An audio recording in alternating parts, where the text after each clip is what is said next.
Hey, lovely Taurus, welcome back. Thank you for being here. Let's dive in. Messages for Taurus. We have jump in. Okay, very interesting. Andromedan energy adventure, say yes to change. The color purple could be important here. Gold as well. There could be disharmony in your relationships, maybe with a Leo figure or somebody quite narcissistic. Somebody here could be guarded, or you could be guarding yourself or guarding your vulnerability in this situation, or this person could. There could be a level of coming out of structures and foundations that were once previously built on, commitments that are falling apart now. We'll go ahead and jump and read into jump in. 82. So this could be about finances with another person, Scorpio energy here. Andromeda is a spiral galaxy, the closest galaxy to the Milky Way. It is believed Andromedan starseeds are a group of beings who love their freedom. Very adaptable, they have a strong willingness and ability to change and go with the flow, to find calm in the chaos, to swim with the tides. This card is here to encourage you to do the same. Perhaps you have a significant goal or opportunity ahead of you. If so, you're being guided to jump in. Don't wait for permission. Don't stall until you feel ready. Take a deep breath, good old run up, and jump in. Life bends for the courageous, and the courageous is what you're being called to be. I mean, courage is really related to that conquering Mars-like energy we do have the Aries North Node, which means if we're following Aries traits at this time, which is all about focusing on ourselves and being independent from any other people, it's the opposite of Libra, which is partnerships, marriages, and we will be led to our good karma at this time. And also, it could be painful though, because Chiron is also conjoining that North Node, which means we're healing as we're doing this as well. And the North Node is typically something we're not very accustomed to, but it's our good luck. You're already facing the right direction. The only thing left to do is leap. You'll figure out the details as you go. Things might not always be smooth sailing. Life rarely is. However, the rougher seas teach you how to sail with glory. And once you know that, you can navigate any sea, ocean, or storm. So you could be dealing with emotional turbulence. The Andromedans want you to fall in love with surfing the waves of life, to seek more adventures, to embrace your own adaptability, and find a way to be calm in the chaos. You didn't come to Earth to be passive. You came to Earth to truly live and to take a good run up and leap. So there could be a lot of great abundance coming to you in your future. We'll grab you an angel oracle messages. Ooh, shoot.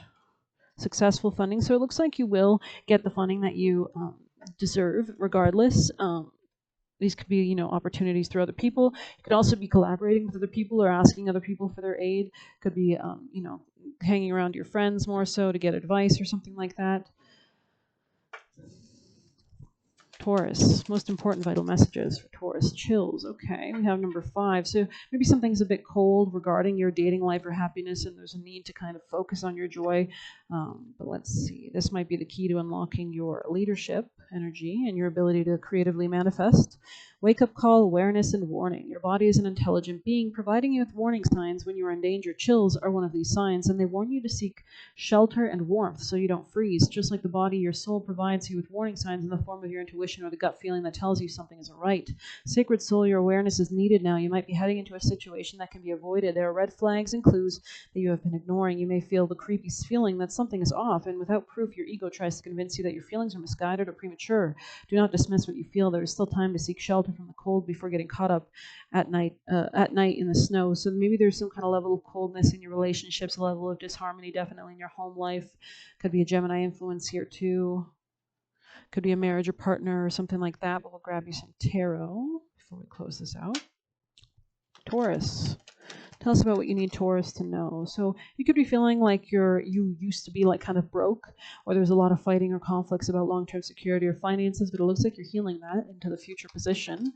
Could be working on these lack of finances in the future. There could be a change or a complete rebirth or a need to come into your power and end and kill something, especially something you used to be emotionally involved with. This could be a Gemini again, or something that you've invested in for a long time, like a marriage or a long-term 10 of Pentacles energy here. This could be anything that has a level of like authority in it involved, and you could be seeing something more clearly, deciding to cut something off socially or change how you communicate, or maybe you're just coming to realizations that force you to kind of have to cut something off or someone off. Somebody here could be kind of pulling away from their leadership potential, or there's a need to do that in some sense. Maybe somebody's going out of their bubble and is not really being the proper masculine, if I'm speaking to a feminine, that you deserve. There could be a level of clarity out of some kind of confusion, out of the dark night. You could begin to see clearly with the moon. We do have a few eclipses, and we'll have more, of course. But yeah, something here has been kind of prolonged is the sense I'm getting, that hasn't been ending when it should have ended a while ago. We'll grab a juicier message for Taurus. Any messages for Taurus, people and placements? So somebody here might be a stay-at-home woman. They might need to focus more on their business or their finances. Somebody here could have a different culture than another person. This could be a Pisces or an Aquarius influence here. I want to take you on a date. So maybe somebody wants to take you on a date or something like that, or somebody's angry about not being taken on dates. A new lover is strategizing to get you. So maybe there's a new lover that will be entering your sphere of life. Somebody with short hair. So you could have short hair, or this person could have short hair, but will grab you a wisdom of the oracle messages. Most important to align Taurus in the most abundant path. Time for a nap in the reverse. So especially if you've been stagnant, sleeping at home a lot, might be time to get out of your comfort zone, especially regarding work. It opened right to the page, so it's definitely a guided message. You are a human being, not a human doing. Is it possible? Oh, you're suffering from workaholism. So somebody here could be a workaholic. You might think it's your job to save everyone, to be there for everyone, to go until you can barely see straight. You've gone as far as you can. You've worked hard and nourished people and projects, but now you're on empty wells and no reserves for others. So there could be like a letting go so that you can come into a new level of understanding your relationship with yourself, or a new sense of independence, maybe getting rid of people that were kind of shady or conniving. Don't let your ego get you going at full speed when your body and spirit needs rest. Exhaustion is calling you to stop what you're doing altogether and take a break. If you don't appear, let's see if it was actually meant to come up in reverse. No, it comes up forward. So let's see. Allowing dreams to arise. Step away and rest. Let the cares of the world go, especially in relationships or partnerships or marriages or anything like that. We'll go ahead and grab you a tarot. What do you want Taurus to do at this time to align them on their best path, please? We have the Magus. I'm pretty sure this might be the Magician, but let me check. No, this is the first card, yeah. What is this? A Magus, let's see. The Magician, yeah, okay. So Gemini energy strong again, the ability to manifest here, to align your frequency, to elevate yourself so that you can match with the manifestation you're trying to have. Harvesting of some sort, maybe you're collecting something, collecting all your resources to begin to creatively create something. Conscious awareness action and manifestation. Conscious awareness. So something could be coming up to your conscious. We did see the moon in reverse, which can mean something like a deception coming up to the forefront, kind of like a dead body floating on the water. The Magus takes the ethereal forces of the child in motion and begins to build structures required to hold in house the child's experience. It is a process of organizing oneself in the structure of the universe and of acknowledging how subtle forces of the universe coalesce into form on high to make manifest in the physical world we inhabit. We understand this by the function of Magus, who is here in his guise of the wise old druid, is cutting the mistletoe. So maybe there is a cutting or a severing of mistletoe. Can mean, love or something like that, something that you're not investing in anymore because it's not suiting you. Maybe there's a need to step more into boundaries or into your power, into the color red. The all heal, the branches of the world tree. It is the card that we see the true meaning of the soul's relationship with the season as one of symbiosis and reciprocation. The Magus sees the green energy of the mistletoe in the winter as the life force of the universe itself. So things could seem cold around you. The white berries are the vehicle for life to come into manifestation. There could be a purification in the current process, or a kind of maturing. The mistletoe hangs between the worlds, and the Magus understands the power and harnesses it. In turn, that which is above is reflected, and that which is below. The fly agaric mushrooms, long known as blood on the snow, represents the mystical and physical world held in the womb of winter. And blood is also symbolic of sacrifices, right? Like the need to shed blood to get rid of things that are not healthy, or to kind of make an offering. The Magician asks you to pause and take stock of the processes in your life that need organization. You are compelled to move into action, but take heed, not all things need accomplishing at the same time. The Magus understands the necessity for taking stock. So maybe you're like actually realizing what resources you have at hand so you can make a better plan on what you want to manifest. For pausing along busy timelines to watch, observe, and listen. The magic of the season is not the headlong rush to get things done, fill the larder, but rather to stop and understand the true meaning of the season. The Magus expresses that power in action is compassionate strength. So maybe there's a need to understand astrological timing. Maybe there's a reason whatever's happening or transpiring in your life for your soul.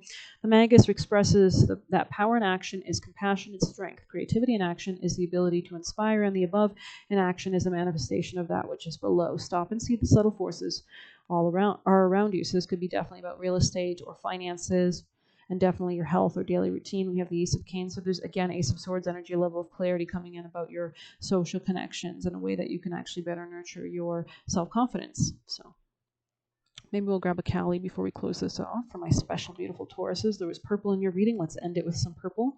Some powerful colors here, combining that blue and red. Wow, very interesting. I have China Master up there on the bottom of the deck, kind of being called to it. 20, kind of beheading, right?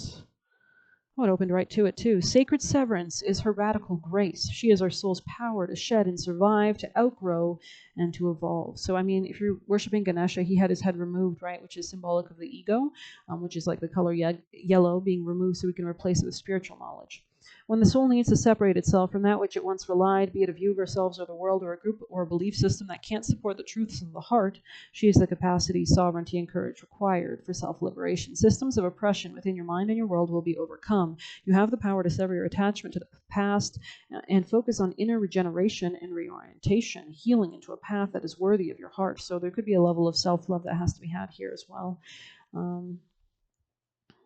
Blood is flowing. She is very much alive, no matter how severe challenges you are encountering, no matter what you let go of, which you once identified with or cherished, your life will continue. You, the real you, which is not who you thought you were, is breaking free into more life and not less.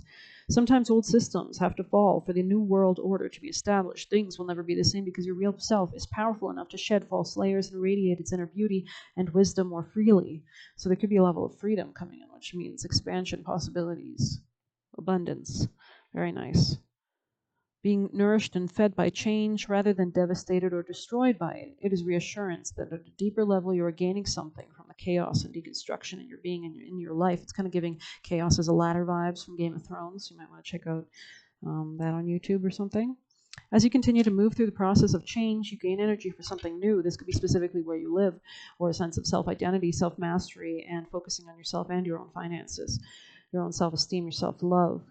Chinnamasta is self-nourishing through the spiritually conscious application of destructive energy. Okay, transformation is not about trying to change others. It is about tackling our views, our fixed identities, and our attachments to power and status. Even if a situation is causing us pain and it appears to be under the control of another person, Chinnamasta initiates us into using our spiritual power to free ourselves. Her teaching is that we have the means to become free within us. We don't need to control outer circumstances or others. Within us is the energy we need to continue on our path. We draw what we need from within. Chinnamasta leads us into the deeper terrain where we can release tendencies of self-sabotage through ignoring our intuition, truth, and needs. We have the power to get out of our own way. So nourish yourself, focus on self-love, I think is the end of the story here, but I hope you like this reading. Please hit like, comment, share, subscribe. I really appreciate the likes and subscriptions. It's very motivating. And if you want a personal reading, you can message me on Telegram. Thank you. Take care.